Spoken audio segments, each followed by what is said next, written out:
Good morning. I want to go through what we learned yesterday, and then I want to get started on the next lesson before we go over yesterday's homework, because the next lesson begins with a nice review of factoring, which you need to know how to do, and that's what we learned yesterday. So the factor theorem says that if p of some number is equal to 0 in relation to p of x, then x minus that number has to be a factor of p of x. So if x minus 3 is a factor of a polynomial, then when you put 3 in for x in that polynomial, you will get 0. So what we end up doing is combining that knowledge of the factor theorem with our skills specifically about synthetic division to factor polynomials. Just a quick note here that when we talk about zeros of polynomials, and I'm talking here about the value of a, I'm talking about a. If the 0 is known, it leads us to the factor. So if the 0 is negative 2, the factor is x plus 2. I mean, I think that's obvious, but sometimes you just need to see some examples to solidify it. If the 0 is 3, the factor is x minus 3. And then there's a 0 that comes up from time to time that does fall into this category that you don't often think about. So when it happens, you maybe don't know what to do. And that's when the 0 is 0. What does a 0 of 0 mean? It means that when you put this 0 in for x, you get 0. Just like when you put negative 2 in for x, you get 0. And if the 0 of the polynomial is 0, then x is a factor. By the way, if you think about that, if you think about having x as a factor, when you multiply out all of the factors, your constant term will be nothing. Because every term is going to have an x. Right? If I had this polynomial, p of x equals x times 2x plus 7 times x minus 1 times x plus 2, when you multiply out this constant term by this constant term by this constant term and get negative 14, you're then going to multiply it by x, and you're going to have negative 14x at the end. Another way to look at it is there is a constant term. There is a constant term in the factor x of 0. So really, if you follow what we learned on the first day, when you multiply out the constant term from each factor, you're going to get 0 for a constant term. It's just something to keep in mind for later. So I want you to open your books now to page 18 of your unit handout, which is the next lesson. We'll come back to the assignment in a bit. And when we come back to the assignment and finish going over the questions and then get back to this lesson, I'll go through the details. But there's an example 1 here, the details of what we're doing in the lesson. There's an example 1 which is meant just to review. So it says, completely factor this expression, and the implication is that we're factoring it algebraically. So this will be a good warm-up to reviewing what we did yesterday. What are our potential zeros? Now I'm anticipating an interruption today because of these things going on, so I'm not going to write down everything. If it were written response, I wouldn't just say this.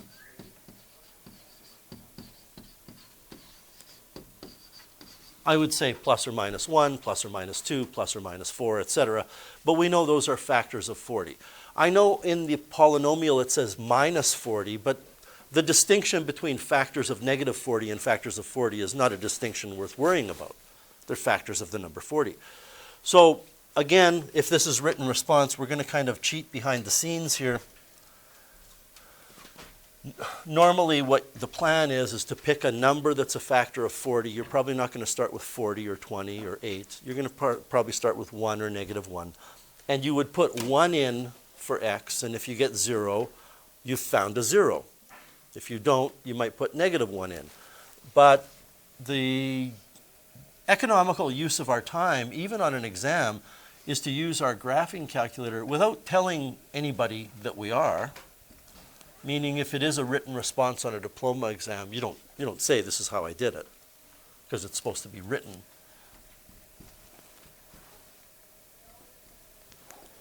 Always, as I've said before, double check what you've entered because you're about to lose view of it. You're about to go someplace else. I think it looks okay. Make sure you have your table set up to be on ask. I think I still have stuff left over from yesterday. I was using it for something else. If that bothers you that it's already populated with stuff, you can clear it, but you don't have to. If you want to clear it, clear your calculator memory. There's other things you can do. I'm just going to put 1 in, and it tells me that the y coordinate on this function when x is 1 is negative 18, which means when you divide by x minus 1, you get a remainder of negative 18. X minus 1 is not a factor.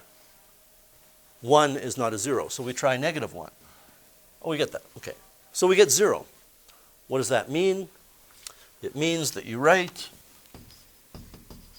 since p of negative 1 equals 0, x plus 1 is a factor. And again, I'm just cutting some corners here with written work.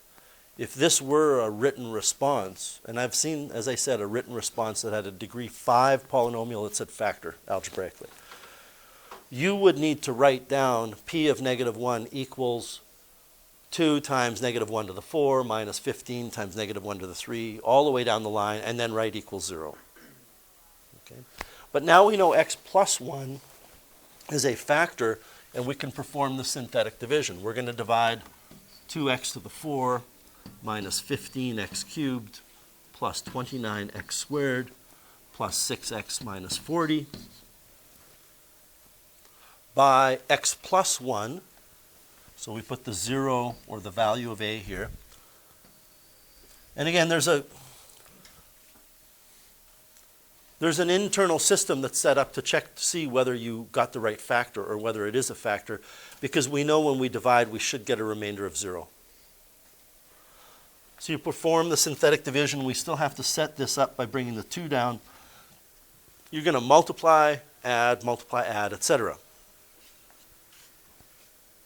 So I multiply, I get negative 2, add, I get negative 17, which, you know, to be honest, and I just, lately over the years, I get more anxious over little things. That bothers me a little bit because I don't know how I'm going to get 0 here. But I've learned that I can't be anxious over that because there's a lot to happen to those numbers yet. I mean, we're a far way off from getting over to this final column. Negative 1 times negative 17 is 17. When I add these, I get 46, correct? When I multiply negative 1 by 46, I get negative 46. I'm starting to calm down a little bit. I'm exaggerating things. I'm not anxious about this, but you might be. You might be starting to get a little bit upset about the fact that the numbers don't look right. Just play it out and see what happens. Add, you get negative 40, times negative 1 is 40. All is right in our world. So what that means is that this polynomial factors so far into x plus 1 and this quotient, which is 2x cubed minus 17x squared plus 46x minus 40. I'm going to pause there. Are we okay with that step and this point where we are? Okay. So now what we're going to do is we're going to look at this, and we're going to look at potential zeros again.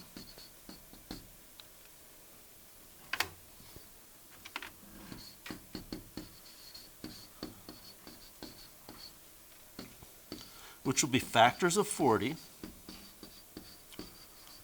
In this step, the fact that it's factors of 40 at this step and it was factors of 40 to begin with isn't always the case. I mean, maybe we discovered a factor here that was x minus 2. Maybe. I don't know that it is. In which case, this number at the end wouldn't have been negative 40. It would have been a different number. It would have had a 20 if we took a 2 out, by the way. So it's just a coincidence that it still happens to be factors of 40. As I've told you, and I don't want to rehash the reasons in depth, it's to your benefit to now enter this other polynomial. Don't stick with the original one. Briefly, it's because that factor of x plus 1 might happen again. And if it happens again, you won't know that it's happening a second time. I don't know that it will, but it could. So you take a second and you put in 2x cubed minus 17x squared plus 46x minus 40. Again, everybody take a minute or just a few seconds. Double check things. And I'm not going to try to convince you to put your calculator in a particular mode, but I know most of you have your calculators in the mode where you type, it goes off the screen. You know what I'm talking about? That's why I don't like that mode, because I can't see the whole thing. I can look at this whole thing and see what it all is. And I know there's advantages to having it in that other mode. I think that looks okay though. 2, negative 17, 46, and negative 40, and it's x cubed, x squared, x, etc. So I go back here. Now negative 1 is not a 0 of that. 1 is not a 0. I hope this makes sense. If 1 wasn't a 0 of the original polynomial, there's no way 1 can be a 0 of this quotient. Right? So we would go to 2 maybe. Oh, and I honestly, I'm not surprised, but I just picked 2. I didn't pick it because I knew I would get 0. So let's go with that. You would then say on your written response that since p of 2 equals 0, x minus 2 is a factor. And you would demonstrate that. You would say, you know, p of 2 equals 2 times 2 cubed minus 17 times 2 squared, etc. And now what we can do is do another synthetic division. This time we are dividing 2x cubed minus 17x squared plus 46x minus 40. We're going to divide that by x minus 2, so we put the 0 here.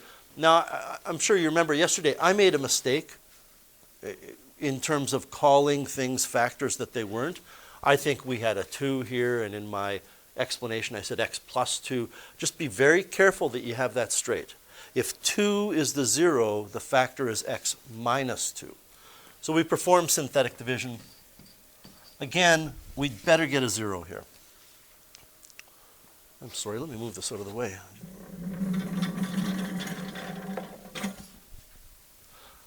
Two times 2 is 4. Add, you get negative 13.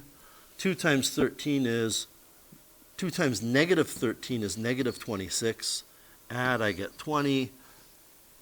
Multiply, I get 40. We're good. What does this mean? Well, this that I'm going to underline in blue, this is the polynomial that we were asked to factor, and so far that's where we're at. So the complete factored form will be the x plus 1 times the x minus 2 times this quotient. So we're just chipping away at it piece by piece. So we have the x plus 1. I want to double check that. Yep. We have the x minus 2.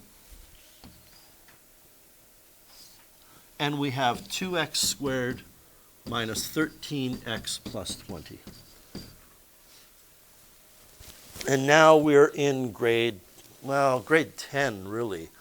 Factoring this quadratic in grade 10 is just takes grade 10 students longer, because they're taught to use the method of decomposition.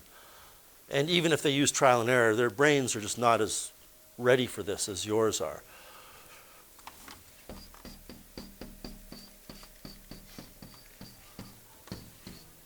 You know, in terms of the fact that this thing comes about as a product of these two things, should tell you that we need a 2x and an x, because when you FOIL it out, you have to get 2x squared.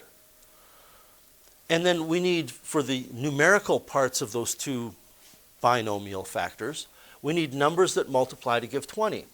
So this hasn't come up yet, but when you're factoring using this method and you have numbers that have to multiply to give 20, for whatever reason, it doesn't matter, it's almost always numbers that are closer together than further apart. You're not going to try 1 and 20.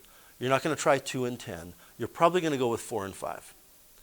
And if you do, and I know if I taught you last year, you would have been told this, but I don't know if that's the case. If I didn't teach you, I hope it is, that if you say to yourself, if you commit to 4 and 5, you wouldn't even consider putting a 4 here and a 5 there. Because when you put a 4 in that first set of brackets with the 2x, you have created a common factor of 2. And when you look at this thing that we're trying to factor, that's your eyeball, there is no common factor of 2. So if you really feel, I'm going to try 4 and 5, don't waste your time trying that. Put the 5 here and the 4 there. Well, let's do our outer and inner. We know that 2x times x gives 2x squared. We know that 5 times 4 gives 20. By the way, if we get positive 20 for a constant term and the middle term is negative, these would have to both be negative. So let's FOIL it out. Do we get negative 13x? Yes. And you know, I just spent 4 or 5 minutes explaining how to factor that. I could just say, you need to know how to factor that. Okay. So that's it. That's how we factor a polynomial using our knowledge of the factor theorem. We use our knowledge of the factor theorem to find a zero by doing calculations behind the scenes on our calculator. Then we know the factor, then we do the division, and we keep repeating until we get to degree 2. All right. Graph the polynomial function. So I want to, I need your help here. I'm pretty sure, I'm pretty sure that one of our factors was x plus 1. One of our factors was x minus 2.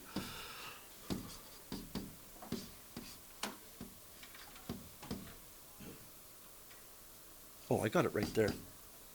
This is it, right? Okay, I forgot that I typed this out. I was going, where is it? That's what we had. Does it bother you that those factors are in a different order than what I have here? It shouldn't. Okay. So that's what we had. Now what we want to do is we want to graph this polynomial function. Let's enter it into our graphing calculator this way. Let's enter the unfactored form as if we don't know what the factors are.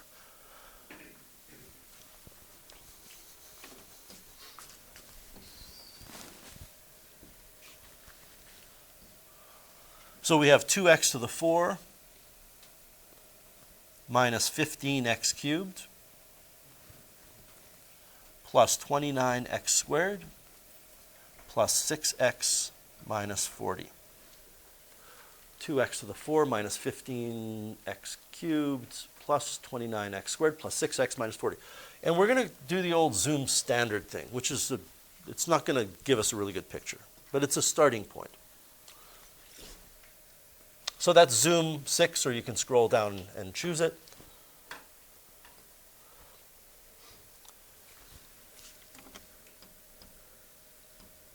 Because this is a degree 4 polynomial, I mean, the general shape, I think you would agree, looks right. You got both arms up and all that business. But because it's a degree 4, when you get to numbers like 6 or 7 or 8 for x, or negative 6 or negative 7 or negative 8 for x, and you raise them to the exponent of 4, the values you get for y start to explode. And it becomes very difficult to analyze a graph like this if it's too steep. So what I would say to you is that we have all of this space here that is not telling us anything, and we have all of this space here that's not telling us anything. When you go zoom standard, it automatically goes from negative 10 to 10 in both dimensions. So let's change it to go from maybe negative 2 to 1, 2, 3, 4, 5, maybe to 5. And what that's going to do is it's going to stretch out the graph visually. It's going to increase the horizontal scale. It's still the same function, and it will look better. So I'm going to go from negative 2 to 5. And I've occasionally had a student say, well, I don't know what number to choose. And my response is, you're not going to break anything. Choose a number. If it doesn't work, start again, go zoom standard. You know, it's not like you're taking apart an engine and you know, you don't want to make a mistake. So now I go graph, and this looks more reasonable. And the question is, if you look at the question, determine the x-intercepts. So how do we determine x-intercepts on your graphing calculator? You go to your calculate menu and you choose 0. Right? You choose 0. Why is a 0 an x-intercept? Because it makes the polynomial equal to 0. It makes the graph have a y value of 0, and that's what an x-intercept is. We're going to be talking in circles here. Zeros, x-intercepts, roots, solutions, they all kind of melt together. So you choose that, and then you want to put your cursor to the left of the x-intercept you're interested in. So I'm going to start on the left intercept. I just want to be careful here and scroll, scroll, scroll, scroll. You can see the x coordinate there. It gives you an idea of where you're at. There we go. So I am to the left of that. When you look at that x-intercept, my cursor is on the left side. I hit enter. And then I go right, and I hit enter. You don't have to see it, but I like to see it. And then you don't guess. Is it a big shock to anybody that the x-intercept is negative 1? No, because the factor is x plus 1. I'm just formalizing this for you. So the x-intercepts are negative 1. We can repeat the process. Well, listen, are you clear that when we find this x-intercept, it will be 2? And when we find this, it will be 4? I don't need to do that. Okay. So we have an x-intercept. We have an x-intercept at negative 1. We have an x-intercept at positive 2. We have an x-intercept at 4. I hope it's not lost on you. I know it's not lost on you. Right? What's the connection between the fourth x-intercept and that factor of 2x minus 5? Well, let's find out. If I find that fourth x-intercept, I can go to my calculate menu, choose 0. Well, you know what? I changed my mind. That's a pretty unwieldy little bump to be looking at. So I don't know if you've ever used zoom box, but if I choose zoom box, I get a little cursor that I can move around. On your calculator, you can hold this arrow down. On mine, I can't. It will think I'm going to right-click or want to right-click. So I hit enter, say, in that position, and then I stretch this little elasticy, kind of stretchy, gummy thing out into a rectangle or a box, and I hit enter. Now I can very easily see left and right there. I'm finding this x-intercept here, not the first one. So now I can go calculate. It just gives me a little bit more to look at. Enter. Enter, enter. And it's 2.5. Now, you are going to laugh, many of you.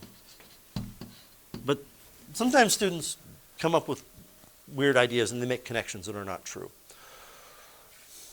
That is clearly connected to, and I apologize for the visual assault with the pink, that is connected to that, correct? Well, you can laugh if you want. It is kind of funny. The student who said this laughed afterwards too. They said, does that mean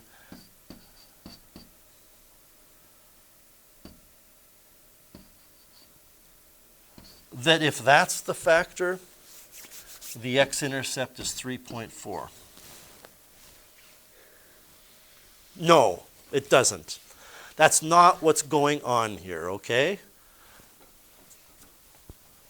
It isn't just that those numbers are there. What it is that this is 5 over 2 in fractional form.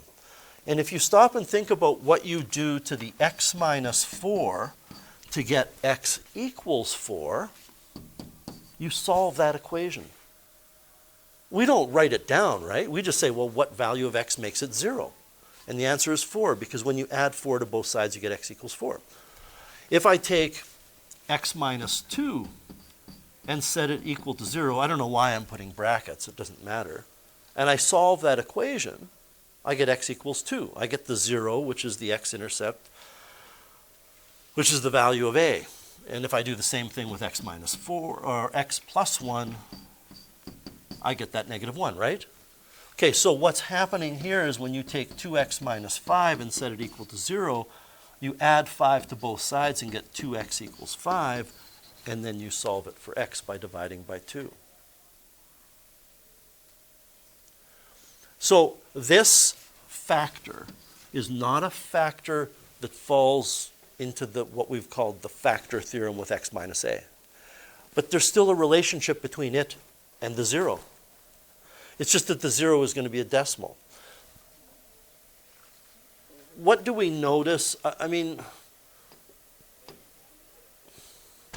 I feel as though writing it all down is a waste of time. They're all the same. They're all the same. I will write it in abbreviated form. The zeros, also known as x-intercepts of p of x, are the same as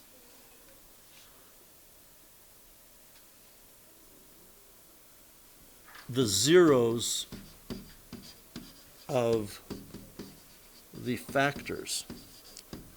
Even there, I think I'm not really using the terminology properly.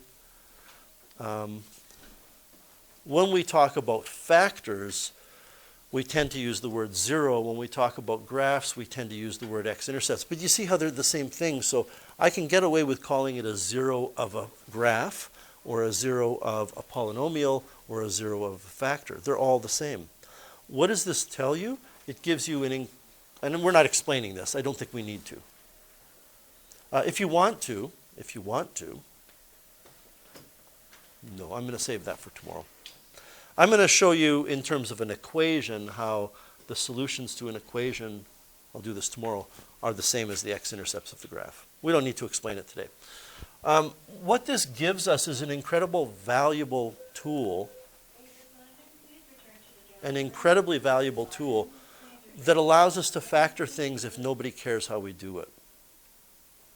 I'm not talking about synthetic division. I'm just saying multiple choice question, what are the factors? Or which is not a factor? And let's do this. Let's graph this and find the factors. So it's 3x cubed minus 2x squared minus 17x minus 12. There's nothing that says you can't use your tables in conjunction with this.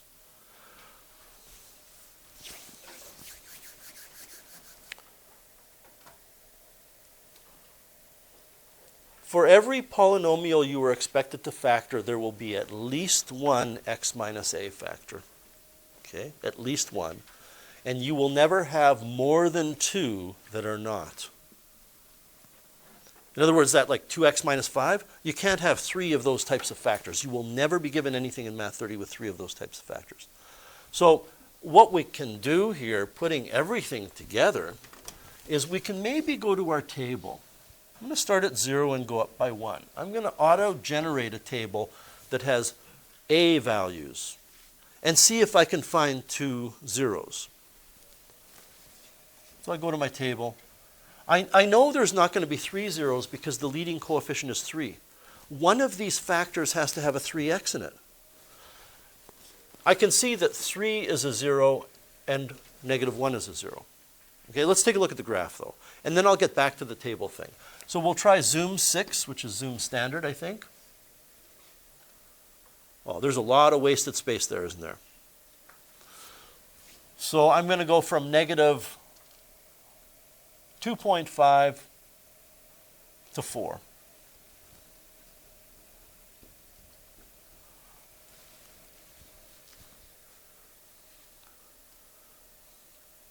how many of you are confident that if you're writing an exam and you looked at this part right here,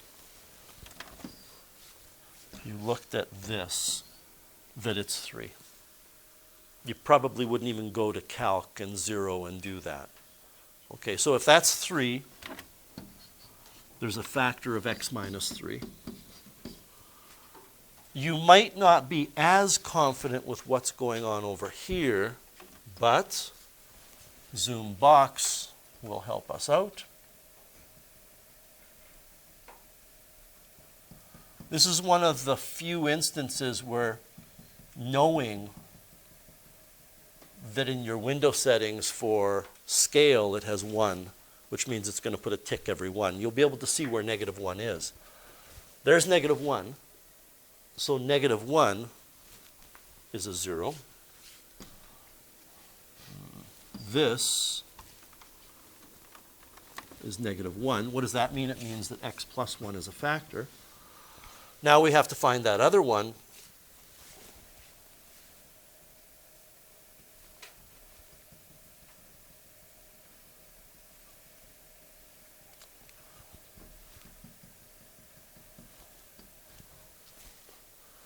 So negative 1.3 repeating. Now, if we quit out of here, well, no, it's probably gone now. You know how it said x equals negative 1.3 repeating? That's currently stored as x. If I quit out of here and I hit my x key out of the main screen, I have that number. So if it's a whole bunch of wacky decimals, I don't have to write them down. If I want to know what that is as a fraction, I can just go math, enter, enter, although I would say at this level you should know it's negative 4/3. Okay? As he looks just to make sure it is negative 4/3. So this other one is negative 4/3.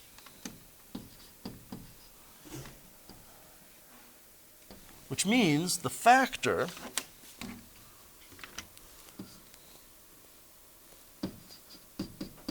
is this. And you might have noticed that when I said the factor is, if you could see my face, I was facing the board, I did this. I have to work it out. And what I do is I say I know there's a 3 and a 4 involved, right? So I immediately said this. Is it a 4x and a 3 equal to 0? And I said, no, it's not, because if I move the 3 over, I'm going to have 3 over 4. And I want 4 over 3. So then I said, well, it's got to be a 3x and a 4, and since I want a negative, this has to be positive. Capiche? Okay. You could instead start here, multiply both sides by 3, add 4 to both sides, and see that the factor you set equal to 0 to get negative 4/3 is 3x plus 4. So are we okay with that? Just go back to your table now. Remember we knew these two factors from your table? Well, you don't need to do anything else to find this third factor, because you know you have to get a 3x cubed when you multiply it out. This had better be a 3x. You know when you multiply it out, you have to get negative 12. We already have 1 times negative 3, which is negative 3. We need a positive 4. Since nobody cares how you're getting the factors, you can do it any way you like. Okay, let's move on. I'm going to take a chance here and just say, I think you could do this on your own. And we're not going to do it. When I made my lesson plans for this year based on the shortened classes, I thought, let's just leave all the examples the same in this lesson. But if I do, I'm going to shortchange you at the end. I think you can do this. I would start by putting this in for y. You don't do it now. Putting it in for y and going to your table and finding as many as you can. Then write those factors down. Then look at the graph and piece together what the other factors have to be. If you can get factors from your table, and by the way, if this is degree 5, you will get 3 that will be in your table. At least 3. Because you can only have 2 that are the ax plus b kind of deal. So I think you can do that. Let's move on. I want to take a look at this question. How many of you have seen this scenario before? Okay, just give me a minute. I'm sorry.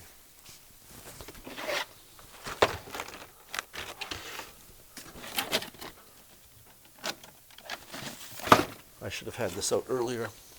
So the idea here is that what you do is you take a rectangular piece of something. That's this thing that's 10 by 20.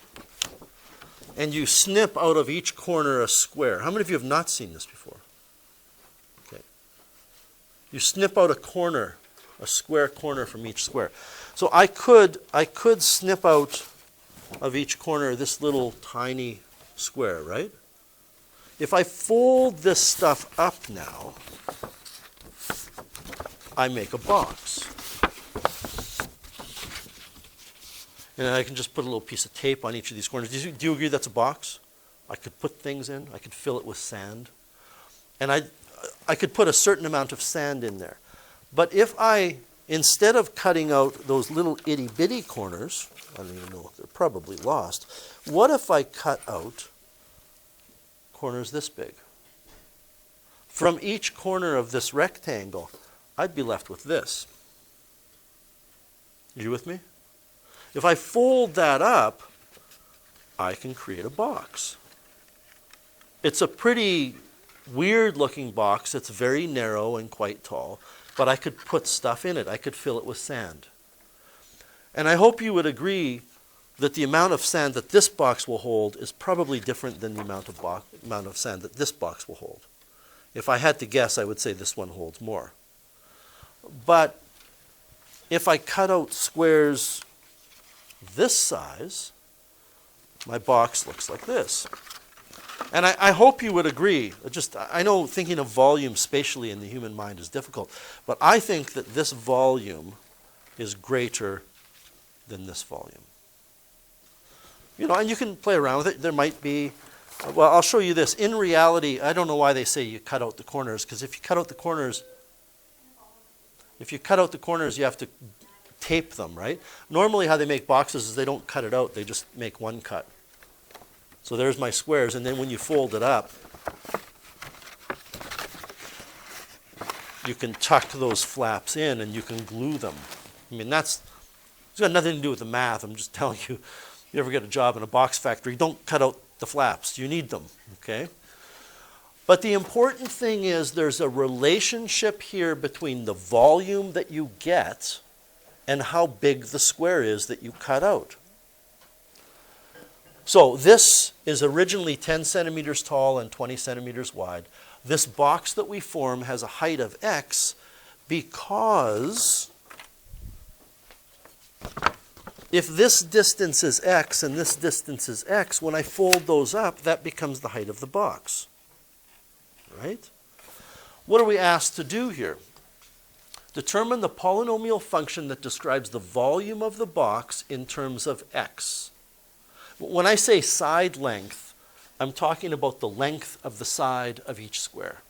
I'm not talking about the side length of the box. Well, you do need to start with knowledge that volume equals length times width times height. That's not given to you on a formula sheet, but it's a reasonable expectation by the time you get to grade 12. So, what is the length? I got to talk about this. You understand that there's no real mathematical difference between length and width. It just depends on which way you look at it. How many of you feel that length is always the longest one?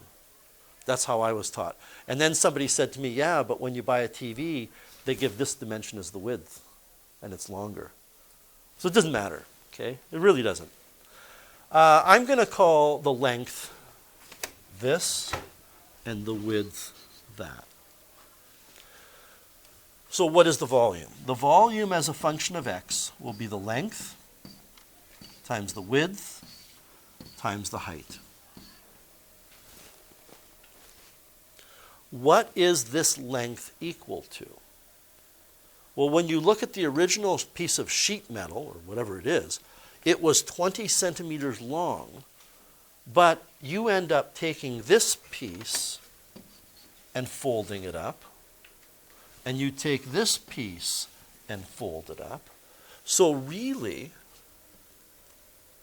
when you fold up all of these flaps, sides, whatever you want to call it, this will be the bottom of the box. Each of those rectangles above and below and left and right end up being sides of the box. And what that means is that this, from here to here, is the length of the box, which will be 20 minus 2x. We have to take x off of one side and x off of the other side.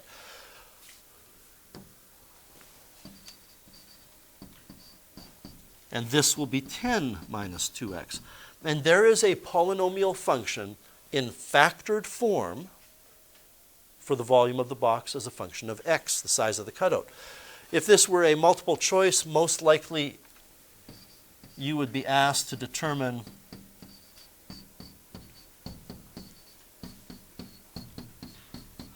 the polynomial function in expanded form.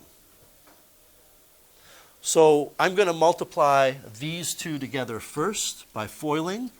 Get your calculators out and double check my arithmetic, my numerical math. 20 times 10 is 200. My outer will be 40x. My inner will be 20x. I believe we're going to get negative 60x. My last is 4x squared, and I'm going to multiply that by x. How did I do with my foiling?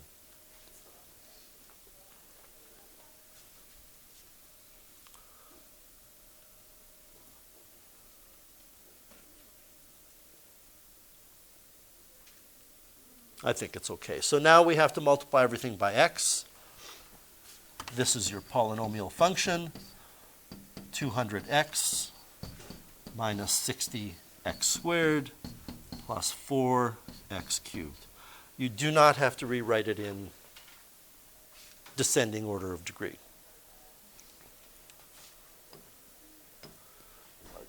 I see that in your handout, I've broken this into an A and a B, right? In mine, A, we've done A. Do you agree that in your handout it simply says determine the polynomial function? Okay. What does your B say? Your B says determine the side length that should be cut out to maximize the volume. Now, do you remember in Math 20 where if you had a parabola you could algebraically find the maximum? You can't here because it's cubic. We're going to do this graphically, but, and it may even say on your handout, if it doesn't, don't worry about it, what is the domain of this? What, can somebody give me a value of x that you are not allowed to cut out to make a box? Can't cut out 0. What about negative? Can't have a negative x. So what we're saying is x must be bigger than 0. Can x be any amount? Can x be 100? Look at the diagram. X can't be 100. We only have so much room.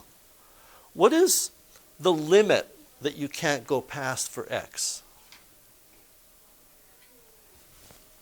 It's 5. Because the shortest dimension is 10, and you want to remove x from both sides of that dimension. If you cut out 5, all you would have, if you cut out 5, what you would end up getting is this. You'd remove a 5 by 5 here, a 5 by 5 here, a 5 by 5 here, and you'd be left with nothing.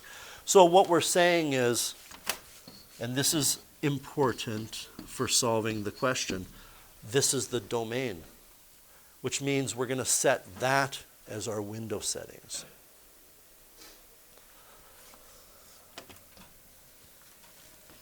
Okay, so I'm going to put in for y 200x minus 60x x squared, I'm looking at the bottom line, not the one above, plus 4x cubed. And we know we only want to care about looking from 0 to 5, right? What do we do for y? This is the thing that stumps students most.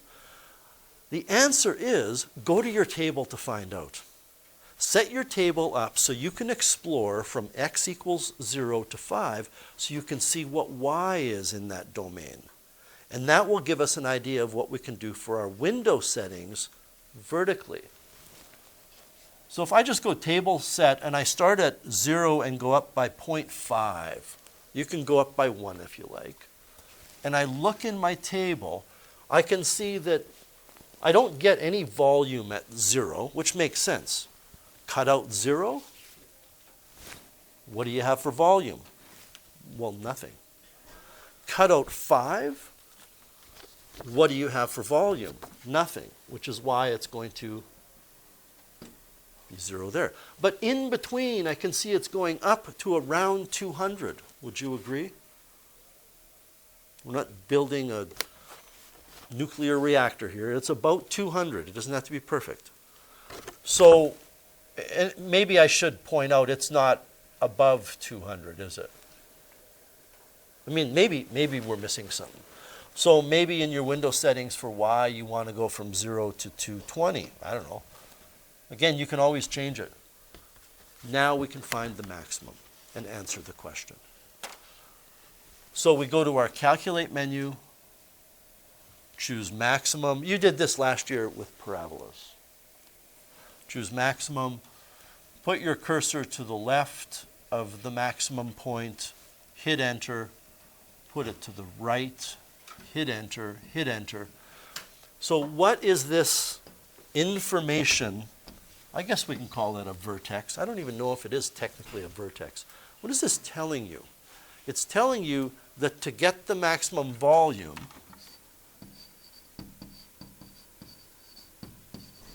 this is the size of the cut, and that you will get a maximum volume of that. Anything less than that number, the volume is less. Anything more, the volume is less. So there's kind of a Goldilocks zone here where it's just right. Well, I'm glad we didn't do that example. There's no way we would have got through this. So you can see what your assignment is.